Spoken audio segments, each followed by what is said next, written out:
From MTN News, this is Montana This Morning. We made ourselves available, but they used a different method this time. Dogs by the dozen seized by deputies. The latest on what the Yellowstone County Sheriff says is a case of neglect and where they will be housed for now. We have the investigation, we have the information, we have the statements, we have all the things we need. We just got to get it scheduled. Inquest on hold. Why the county attorney says a case involving a man with a machete and his death at the hands of an officer remains paused more than a year later.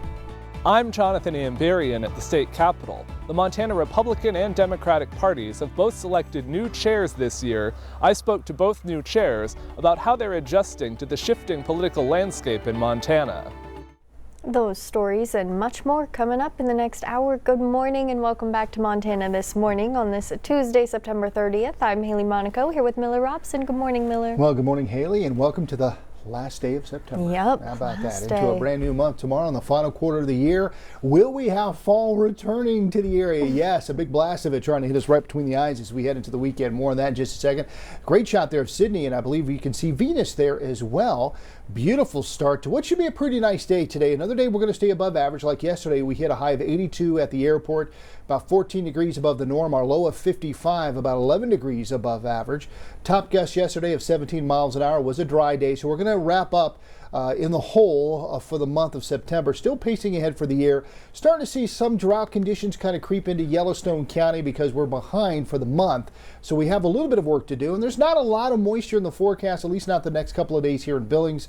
Maybe by the weekend a better chance. You can see it pretty quiet out there right now, but that flow coming in from the southwest and off from the west will start to push some moisture into the area. Maybe this evening we could see a shower here in Billings, maybe overnight as well, but very minimal chance as it stands right now. Across the area, we've got 52 currently in Livingston, 48 in White Sulphur Springs. In Red Lodge, we're at 54, 57 in Forsyth, 63 in Miles City down in Cody. We're at 57, 46 right now in Sheridan. Here in Billings, another milder than normal start, 57, humidity at 64%, winds out the southwest at about 14 miles an hour. We'll see a mix of sun and clouds as we go along today. By lunchtime, we'll be in the mid 70s. By the time we head home, low to mid 80s. Another day warmer than average. Look at Glendive trying to hit 90 today, but we've got changes, a cooler and wetter pattern on the way. We'll take a look at that pattern with the forecast coming up. All right. Thanks, Miller. Okey-doke. We are following breaking news this morning. A main road in Billings is closed as Billings police say they are on scene of a deadly crash involving a single vehicle. The crash happened just 5 minutes after midnight near the intersection of 24th Street West and Lampman Drive.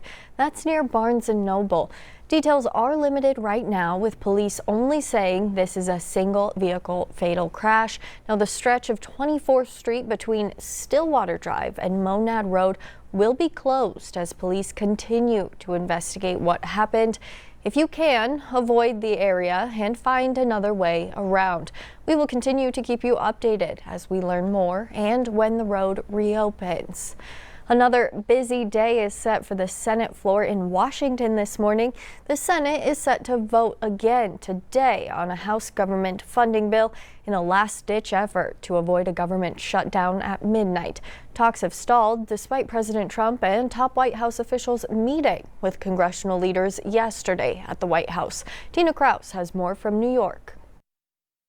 The federal government could run out of funding in less than 24 hours unless Congress cuts a deal. I think we're headed to a shutdown because the Democrats won't do the right thing. A White House meeting yesterday between President Trump, Vice President J.D. Vance, and leaders from both parties ended with lots of finger pointing and no breakthrough on an agreement. It's in the president's hands whether to avoid a shutdown or not.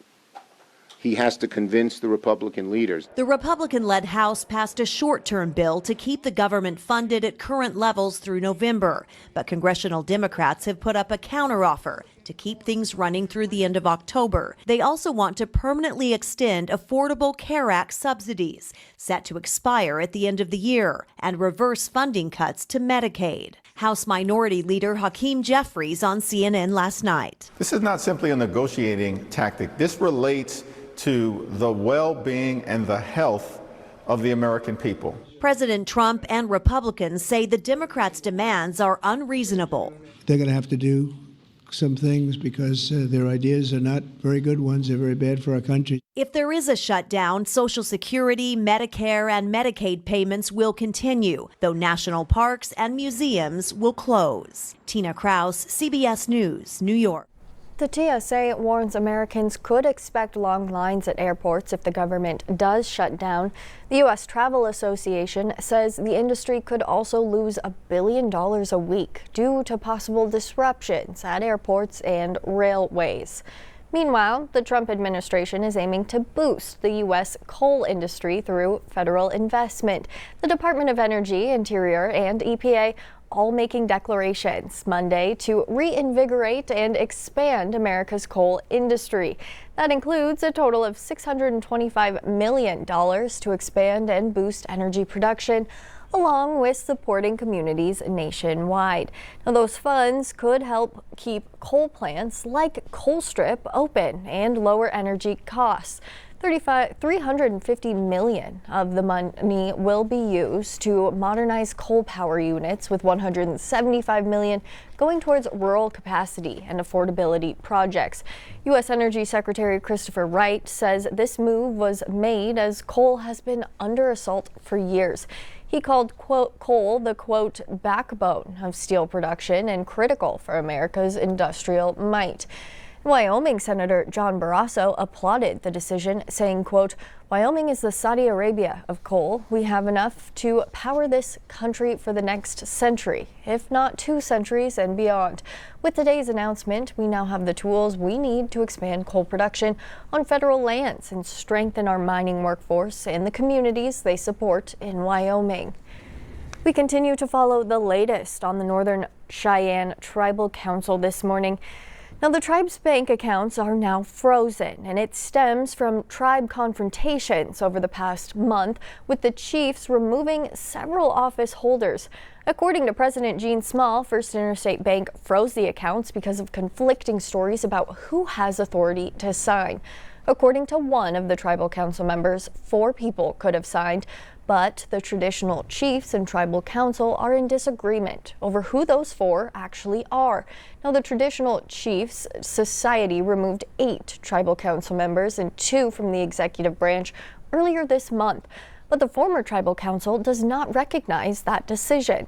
In response, they then voted to remove Small because he had pushed for an audit of tribal funds, but Small claims he still has the ultimate authority and puts the blame on the former tribal council. This council that's been removed by the Chiefs Council stood strong on shutting us down. They were for shutting us down. And I tried to keep it open. I don't think it's right to hold our people hostage in this dispute. The 8 members removed by the chiefs contend that they're still in office and posted on the council Facebook page stating, quote, all Northern Cheyenne tribal accounts with First Interstate Bank have been frozen as a direct result of directives given from the office of former tribal president Gene Small, causing confusion with our bank, end quote. Well, Billings may soon hand off the job of burning police evidence and drugs to the state. Now, city leaders are in talks with the Montana Department of Justice after a September incident sent black smoke pouring out of the Billings Animal Control incinerator, filling the nearby Yellowstone Valley Animal Shelter. The plan would shift all drug and evidence burns to a highway patrol facility. How our law enforcement partners can collaborate a little bit better on getting rid of narcotics in our communities. I mean, at the end of the day, everybody wants that, and everybody wants to do it in a safe manner. The Attorney General's office confirms discussions are underway. Now, those conversations come as a shocking case of animal cruelty unfolds in Yellowstone County. 42 dogs rescued from a home in Shepherd after deputies say the conditions were too dangerous to ignore. But now the question remains, where are those dogs now? Our Hannah Pettiferi followed the case all day and has more. It all started a couple of weeks ago. Our animal control officer got wind of possible neglect these animals. Calls and concerns had the sheriff's department moving in and seizing 42 dogs near 12 Mile Road in Shepherd. We got together and decided that we were going to do a search warrant on the property to gain access and assess the conditions and the condition of the animals. Deputies brought a vet in on the raid to check out the animals, and Sheriff Linder saying they didn't look too good. It was dirty, and the dogs were not in good condition as far as, just looking at them, and probably underweight. Not all the animals were the same conditions. Decisions were made fast, and deputies took all the dogs away to make sure vets could assess them in a good environment. We're doing pretty good as far as where we're keeping them and being able to care for them and have services that we need. The dogs that were seized included Newfoundlands and Australian Shepherds, ranging from puppies to adult dogs. The dogs are now in possession of the sheriff's office and are receiving treatment and care. Medical care, grooming, feed, water, obviously all those things, making sure they're safe, making sure they have exercise. But the question remains, where are these dogs now? Typically, they would house them with us. I'm not entirely sure why they are choosing not to this time. Yellowstone Valley Animal Shelter Director Trinity Halverson was left with some confusion. We do have a contract with Yellowstone County Sheriff's Department to house any animals that are any dogs that are at large or in a cruelty case or neglect, those types of things. YVAS officials said they were even given a heads up that a rescue was about to happen. They called us to let us know that they were going on site, and then we prepared to potentially take in any animals that they needed us to house. But as of now, the rescued animals are not here. In Billings, Hannah Pettiferry, MTN News. Hannah, thank you. In continuing coverage on a story we first brought you last year, a mandatory coroner's inquest is still on hold after the 2024 shooting of a man holding a machete in downtown Billings. According to Yellowstone County Attorney Scott Twido, the case was investigated by the Montana Department of Justice Division of Criminal Investigation. Twido tells MTN News that a delay like this is not uncommon, with timelines often taking anywhere between 18 months to more than 2 years to process. 45-year-old James Bennett was shot and killed by Billings police officer Zach Wallace near the First Interstate Bank on North 31st Street. Twido says while the delay can be considered routine, the inquest is prolonged due to several other factors. I'm trying to get that one scheduled, but there's been some complications, sort of some unforeseen complications. We had meetings with the DCI agents that were involved in that case. And since that time, some of those agents have left the agency and gone off and done other things. And so that sort of caused some delays.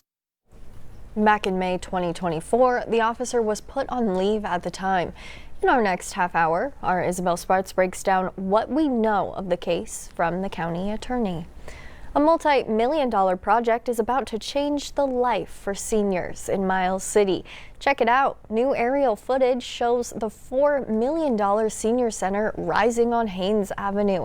The facility is expected to open later this fall, funded in part by a $750,000 block grant. Once complete, it will offer a modern space for seniors to gather, stay active, and connect with the community.